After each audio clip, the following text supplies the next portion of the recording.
My next guest is going to be fighting flyweight champion Alexandre Pantoja at UFC 301 in enemy territory. It is Steve Erceg joining me here on the program. Steve, how are you?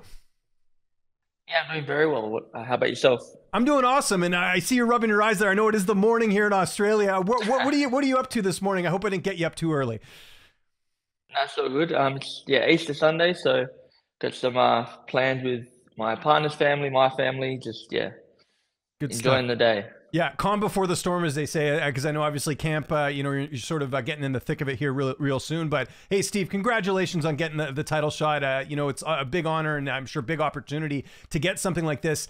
I got to be honest though, when you found out the news that you were getting the title shot on a scale of 1 to 10, how surprised were you? I'd say about a 5.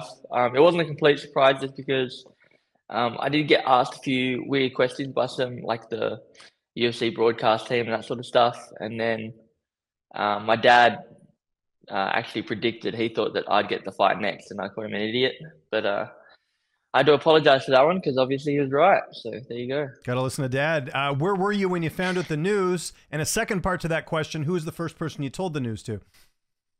So I was at the kitchen table eating some KFC when I found out, and then the first person I told would have either been Dad or Dave. I can't remember. What's been the feedback like from the Australian fans? Obviously, very happy to see the potential of another champion. I know Volkanovski lost, so everything's kind of riding on you here to get the gold. Yeah, everybody seems very excited. We're getting a lot of support from people from Perth and Australia. It's cool. I can't wait to go do my thing and bring the belt back home for them. Have you been able to reflect on the fact that you made your debut on short notice, less than a year ago in Vancouver, and here you are now fighting for a title? Have you been able to actually enjoy that? Because it has gone fairly quickly, those first 3 fights. I think it's hard, at least for me, to enjoy things and appreciate the position I'm in at the time. I think once my career is done, I can really look back and go, oh, wow, I can't believe I did that. But at the moment, I'm just pushing for the next thing, pushing for the next thing. I've obviously got this big fight coming up, so all eyes and all my preparation is making sure that I get the job done there, and then I'll be on to the next thing. So, not appreciative, can't appreciate it yet, but I'm sure one day I will. And obviously your debut in June was a big win against David Dvorak, who at the time was ranked. Did you see an opportunity in that division early where you thought, okay, I got a ranked win. I might not be that far away from a title shot just because the division's a bit wide open at the moment? Yeah, of course. I thought that I could get there faster because I did have a rank win. But yeah, I guess you still don't expect it to be this fast.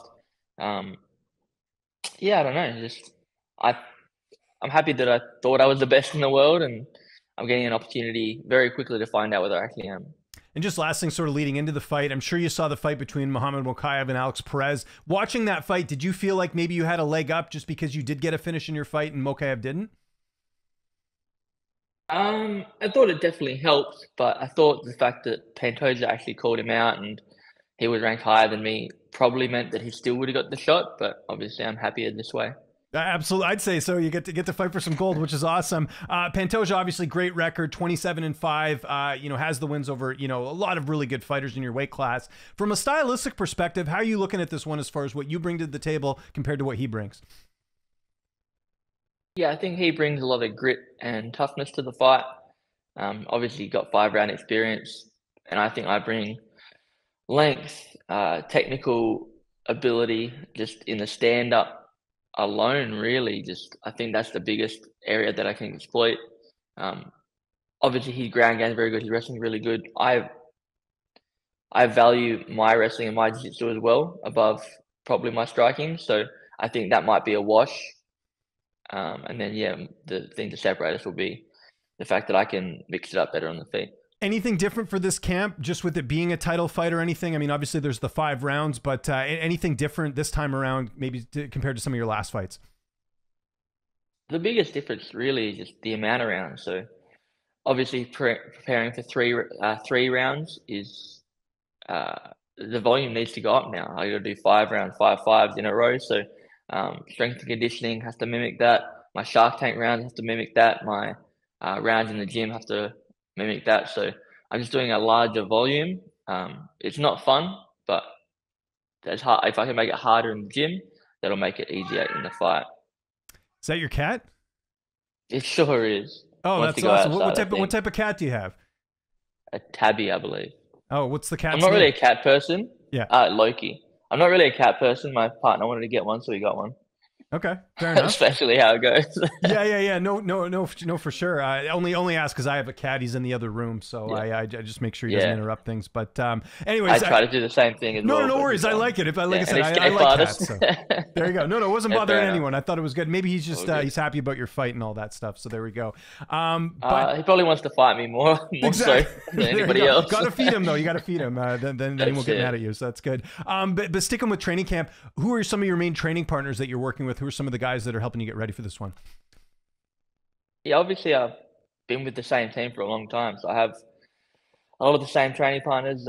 One of my main boxing training partners, who I think's given me a really good look, just because he is so forward, like has so much forward pressure and like so aggressive, is Richard Lockett.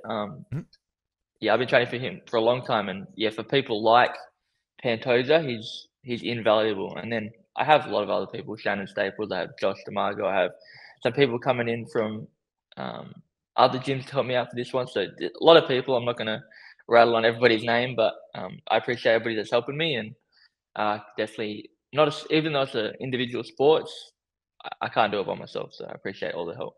Have people really stepped up? Because I'm sure once people found out you had the title shot, they're like, "Hey, anything you need, we're going to get you prepared for this one." Honestly, I feel like I have a great team. Any fight I have there, people are stepping up. It's not just because it's a title or whatever. We're very close knit. And yeah, we always think about what the team needs. So I do the same for them, and yeah. Okay, that's great to hear. The weight cut, like when does that process start for you as far as like dieting and cutting down and all that? When does that start for you? Yeah, dieting's already started. I don't have to worry about eating, like restricting my intake too much. It's just like making sure the quality of food is better. And because I am training so much and training so hard, I'm trying to eat probably more than I usually am eating. So it'll slowly come down, and by fight time, by fight week, the UFC PI nutritionists and stuff, they're very good at giving you the right size meals and the right balance of sodium and blah blah blah, so you can lose the water. Okay, that's great. And you know, I'm Canadian here. I don't know geography too well. How long of a travel time and trip and everything is it to get to Brazil for you? I haven't seen our exact flights yet, but I think it's like 40 hours or something like that. Oh wow. It's Okay. not short. Right. Not short. So it's probably is it just as long as going to the States? In fact, it's probably longer. No. Yeah, it's further. I think it took maybe 30 hours to get to New York, and then yeah, it's gonna take around 40 hours I think to get to Brazil. Wow. Okay, there you go. And Yeah. do you know your corner yet? Like who's going to be making the trip with you? Yeah, so I have a very similar corner. I have David, my head coach, Dad, Louis Christopherson, who's a younger guy who's always helping me in the gym as well. Just had his fight. I had another win, which is amazing to see. And then I got Shannon and Richie, who I mentioned before. Excellent. And how's this fight unfolding on May 4th? How do you see it going down? I think I frustrate him on the outside. I mix it up better than he mixed it up. And I don't know. I haven't, yeah, we'll see what happens. Either I'm going to finish him or it's going to go to a decision. I think it's mostly based on him and his decision making. But yeah, I definitely feel like I've touched him off on the outside. That's for sure. It's always sort of hostile territory in Brazil. We know the fans are very passionate. Is that something like mentally you've anticipated for? You don't seem like a guy that gets fazed by stuff like that, but I'm sure that's something you're aware of going into the fight. You're going to be hearing the boos. Yeah, it's not the first time I've gone into hostile territory. I've had some fights where either I went over to Queensland and they were very pro my opponent crowd, or even fighting in Perth. It was a 50-50 split, but the abuse from the other half was very obvious, and I've got experience, and honestly, it was more exciting than anything else. So I'm excited for the crowd to be booing me and yelling they're going to kill me and all that good stuff, and I'll feed off that. And then by the time fight starts, that'll all fade away, and it'll be me and Pantoja, and we'll see who the toughest man is. And just sort of last thing on Pantoja as an opponent, obviously has a lot more experience than you, but in that he's also taken a bit of damage too, right? Like he hasn't come out unscathed. Do you think that is a factor in a fighter's career, you know, kind of adding those miles on when you're in so many wars like that? Yeah, I think it is a factor, but I don't think it's a factor in this fight. I think Pantoja has had a couple of wars, but nothing crazy. It's not like he's going out there and fighting like Justin Gaethje every fight or anything. He's usually grappling a little bit, and he hasn't. I don't think his chin has looked to wear out in any way. So I think it's going to be the best of him versus the best of me, and I think the best of me is gonna take it. Love it. Okay, now this is the best part of the interview because we've talked all about fighting, but now we're going to talk about some stuff outside of fighting. These are rapid fire, fun questions. There's no wrong answers, just your opinion here. Steve, I got to ask, who is your favorite athlete outside of combat sports? Ben Cousins. I got it on my shirt right now, actually. He used to play AFL football. One of my heroes for sure, and I had the pleasure of meeting him in person on Friday. So, yeah, bucket list thing for sure. Good timing. What is your favorite movie? So it's a kids movie. It's the Disney's Hercules movie. Just yeah, I know. Like Tough Guys Life. Yeah, all that good stuff. So grew up watching that. That's my favorite. Favorite actor or actress? That's a hard one. We'll say Margot Robbie, because she's Australian and she's obviously very attractive. Excellent answer. What's your favorite TV show? Favorite TV show? Maybe Rick and Morty. Pretty funny. Favorite comedian? Eddie Murphy or Dave Chappelle. That's a flip. Favorite cheat meal? Sticky date pudding. Favorite travel destination?